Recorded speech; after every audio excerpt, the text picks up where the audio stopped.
La première des qualités d'un ingénieur du son, que ce soit pour le studio ou pour la scène, c'est d'abord l'écoute. Il faut écouter parce que nous sommes comme des convertisseurs. Hello RDI Découverte, moi c'est Oubda Eliezer, ingénieur du son à Hope Music. Aujourd'hui, je vous amène à la découverte de mon univers. Suivez-moi.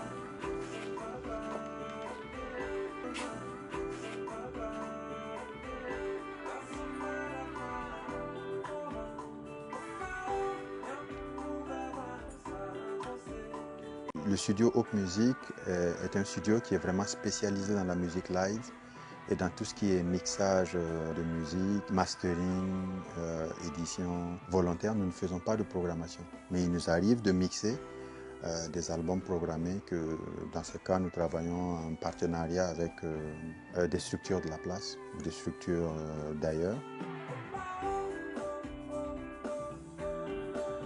On peut dire que la musique a commencé avant la médecine. Moi, j'ai commencé par la musique. Dans mes années de lycée, ma mère m'a inscrit à un cours de solfège au Sainte-Baptiste, juste à côté de l'université. Et je faisais ça les soirs, je pense 3 soirs dans la semaine. Et c'est là-bas que j'ai commencé à jouer du clavier. La passion est venue tout doucement. Chaque fois que j'évoque ce chapitre de ma vie là, je ne peux pas m'empêcher de rendre hommage à un aîné, pas de beaucoup, mais un aîné, quelqu'un qui m'a vraiment inspiré, qui s'appelle Jonathan Kaboré, qui va se reconnaître. Maintenant, il est aux États-Unis.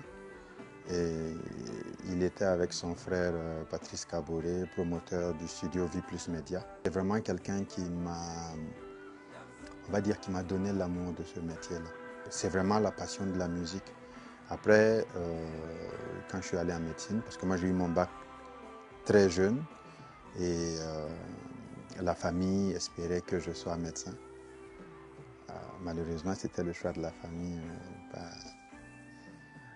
Et en fait, pour des raisons personnelles, je n'ai pas continué en médecine. Et je suis allé au Mali avec des amis vidéastes, Alphonse, Alpha Okuldi et Moussa. Donc eux, ils partaient pour un projet de vidéo et moi, je les accompagnais juste comme ça pour faire un mois ou deux et revenir. Et moi qui les ai accompagnés, eux, ils sont revenus et moi, je suis resté là-bas. Et c'est comme ça que voilà, commence, on va dire, ma carrière en tant qu'ingénieur du son. On commence dans un home studio, après on est contacté par des studios plus grands.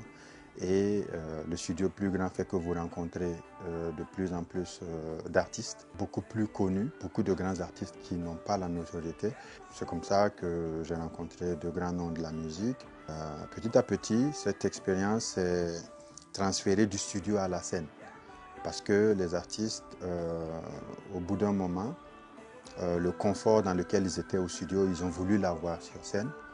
Donc c'est comme ça que moi, j'ai été amené à aller sur scène avec certains des artistes que j'ai enregistrés en studio.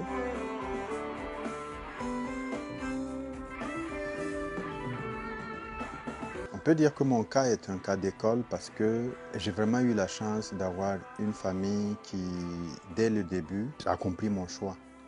Mon défunt père m'a dit, par rapport au choix que j'avais fait, avant de chercher à savoir qu'est-ce que le métier là va te rapporter, cherche à être le meilleur dans ce que tu fais. Et le fait d'être le meilleur dans ce que tu fais va faire de telle sorte que tu vas pouvoir subvenir à tes besoins. Ils m'ont toujours accompagné du mieux qu'ils pouvaient. Et d'ailleurs, Hope Music, dans lequel nous sommes, c'est mon défunt père qui m'a donné cette parcelle-là pour que je puisse bâtir Hope Music. Hope Music, c'est le terme Hope, ça veut dire l'espoir. Donc en français, c'est les musiques de l'espoir. Les musiques de l'espoir parce que, je l'ai dit tantôt, je suis rentré au Burkina par suite de maladie. Et ce projet-là, c'était une sorte de renaissance pour moi, un nouveau départ, mais aussi espoir parce que mon ambition en créant cette structure-là, c'est un nouveau souffle. Comme on dit, on ne réinvente pas la roue, c'est juste donner un nouveau souffle à la production musicale burkinabé, ouvrir de nouveaux horizons.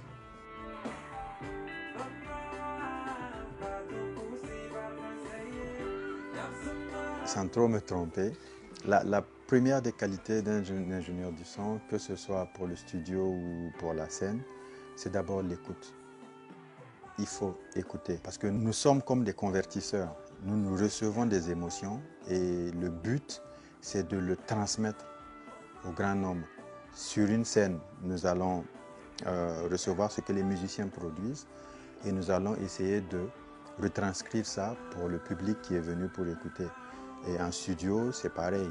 L'artiste, il arrive avec ses compositions, avec sa musique et nous devons retranscrire l'émotion que cette personne-là veut donner à travers sa chanson. C'est vrai qu'il peut arriver qu'on ait des connaissances techniques, mais il faut toujours qu'on se rappelle que ces connaissances techniques-là sont au service de l'art. Et la personne qui nous apporte cet art-là, c'est l'artiste en question. Le but, pour moi, pour un ingénieur du son, c'est de faire de telle sorte qu'on ne ressente pas l'aspect technique dans le rendu de l'art.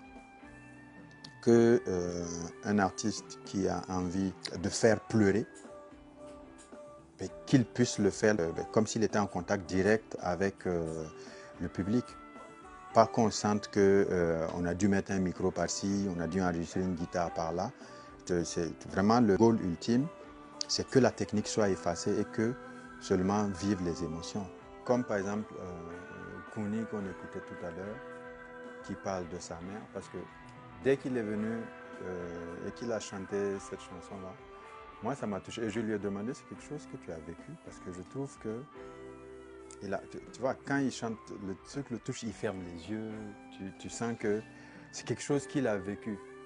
Et lui, il a envie de rendre hommage à sa mère, justement, parce que cette dame-là s'est battue avec ses moyens pour que lui soit